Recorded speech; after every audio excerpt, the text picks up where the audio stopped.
Ignore your lying eyes.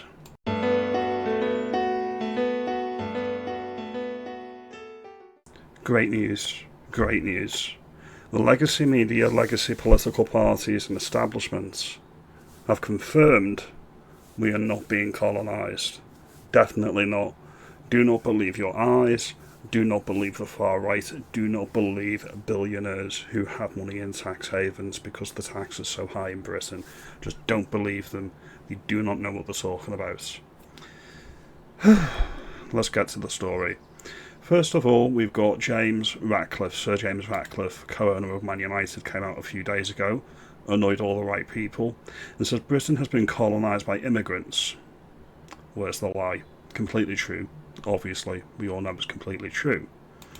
He's had some people lean on him, and he's been intimidated to backpedal somewhat, so we're going to look into this now. Sir Jim Ratcliffe has apologised for offending some people with his language after saying the UK has been colonised by immigrants, but maintained open debate on the matter was needed. The billionaire co-owner of Man United faced criticism from two-tier Kia, who described the comments as offensive and wrong. On Thursday, Sir Jim said, "I'm sorry that my choice of language offended some people in the UK and Europe and caused concern, but it's important to raise the issue of controlled and well-managed immigration that supports economic growth. The club has not directly addressed the remarks, but says it prides itself on being inclusive." And we all know what that means. What has he actually said that's pissing off the right people? Well, he's trusting his eyes, and he remembers the before years, the before times when you could actually get an NHS appointment the next day, when you could actually get on a train without fear of being attacked, when you could go round London and not get your watch stolen. Anyway, I've got some clips. I want to play some clips regarding what's been going on with this, so I'm going to get to these clips now.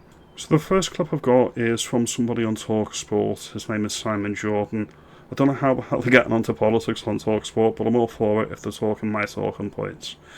Let's have a look. I think the term of colonisation is probably clumsy. But if you look at the underlying sentiment, put aside the analysis that he's misquoted some figures, because the population in 2000 was 58 million.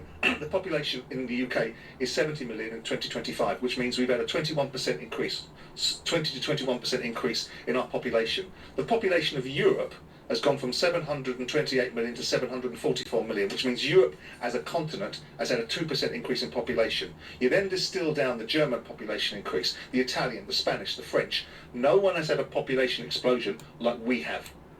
Completely correct. About a quarter of all migration, both legal and illegal, ends up in the United Kingdom. About a quarter for the entire continent. That is insane. Now, if you listen to people on the left, they'll tell you specifically what's happening. If you look at this bint from Navarra Media, she'll tell you it's happening and she'll tell you it's a good thing. So we're going to get onto that now. Ash Sharkar, her name is, by the way. When you're talking about the permanent resettlement of an entire ethnic group from the place they call home, that's called ethnic cleansing. Completely agree. Completely agree. It is called ethnic cleansing. So we get onto this now. Let's look at what's happening in England and Wales. Let's have a look. In the dark red areas, less than 25% white British. Less than 25%. And this is what Operation Scatter is all about. They want to diversify the shires, they want to diversify the countryside, so they want to make the entire country red. So this is ethnic cleansing, and this is what Ash Sharkar calls colonisation. The only out that the establishment media and the Liberals have is that it's not being done by a foreign power, it's being done and facilitated by our own governments. That doesn't make it any less wrong, and that doesn't mean it's not colonisation, but she's rather happy about it, so we're going to continue. That in London, the white British population has decreased by 600,000, while the minority population has increased by 1.2 million. So, yes lads, we're winning. Winning. Okay, Ash. Okay. Is this what winning looks like to you? What it's like to live in London. Just know today I went to the shop to go and buy my meal deal. I got to the self-checkout and scanned 2 items when I noticed a woman acting peculiarly next to me. She put her hands on either side of the self-checkout, squatted and took a shit on the floor. And that's not even the worst part. The worst part is Nobody reacted. So that's what winning is, according to Ash. I mean, do you agree with her? Is this what winning is? We'll end these clips here. Now, all of these migrants that come in, some may contribute. Alright. One of the arguments used against the Man United owner is that migrants make up his football team. Make up, I think, 8 of the 11 of his starting lineup. That's good. Okay, what's wrong with that? They bring a skill, they make a ton of money, they pay a ton of money, they support themselves, they're not a drain on society, and they can go back whenever they want because they have financial security. We're confined, or most people in Britain are confined to Britain because this is our home.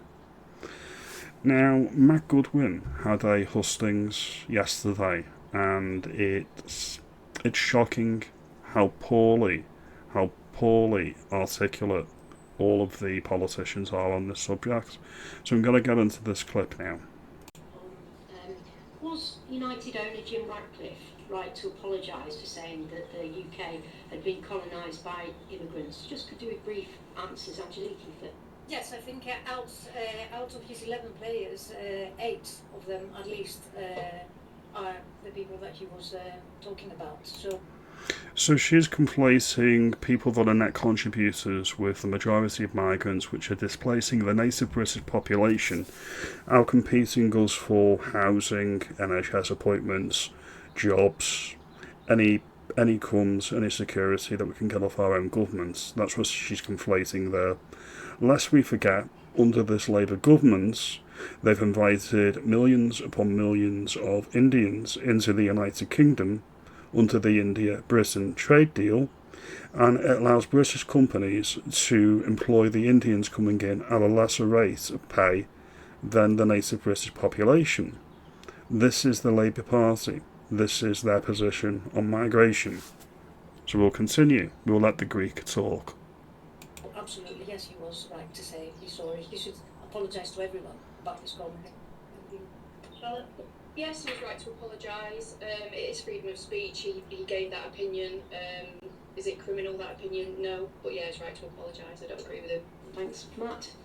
I wouldn't have used the word colonised, but I also think we live in a free society and we should not be forcing people to apologise for expressing their views, not least after Keir Starmer recently said something similar, which is that we are living, according to the Labour Prime Minister, in an island of strangers. So I'm confused as to where Labour are on this issue. Free speech at all times.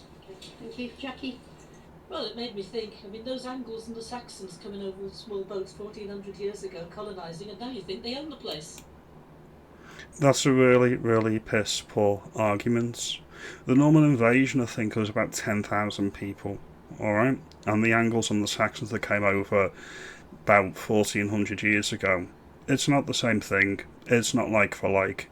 We've been a settled indigenous people on these islands for thousands of years. It is not the same. We have not always been a nation of migrants or immigrants.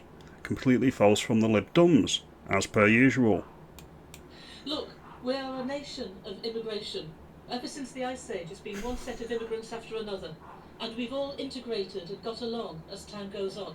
Yes, because assimilating 50,000 a year, when net migration was about 50,000 a year, pre-1997, is absolutely the same as assimilating over 1 million people a year. Absolutely the same. All without democratic consent. No, I'm not buying it, not buying it at all. And I'm proud of that. And I think that's the nation that we should be, and that we should aspire to be. So he's completely wrong. And frankly, he should apologise. And also apologise to that poor sod who's been waiting for 5 matches so that he can cut his hair. Thank you. Helen? Hannah? Thank you. Yes, absolutely think he was right to apologise. Why is he right to apologise? He's not actually apologised. It's a backhanded apology. He's apologised for some of the language to some people. That's pretty much it. Out of these 5 people, the only person that's speaking a semblance of sense is the Reform UK candidate, and that's Matt Goodwin. And as I say, this was a hustings for the Gorton and Denton by-election towards the end of the month. We'll end these here. So the party line from the government is "do not believe your iron lies," to quote Obi-Wan Kenobi. Your eyes can deceive you, don't trust them. I believe we are being colonised. I will stand by that language. I do support the use of that language, and I think it's completely correct. They not only come in at the behest of government, which is not a workaround because it's without democratic consent or mandate, they're extracting wealth and resource from the nation. They set up enclaves, they don't assimilate to our norms, our language, our culture, they expect us to bend the knee to them. This needs to end. I will not waver on this, and if you like this video and you think I'm onto something, comment, like and subscribe. Do you think Jim Ratcliffe is right, we are being colonised? Or do you believe that the lefties are right, that they're winning, this is a good thing, and there's nothing to see here? Is it only colonisation? Is it only ethnic cleansing if it's done to non-white people? That doesn't sound very equal to me. That doesn't sound very fair. I appreciate your time. Have a good day.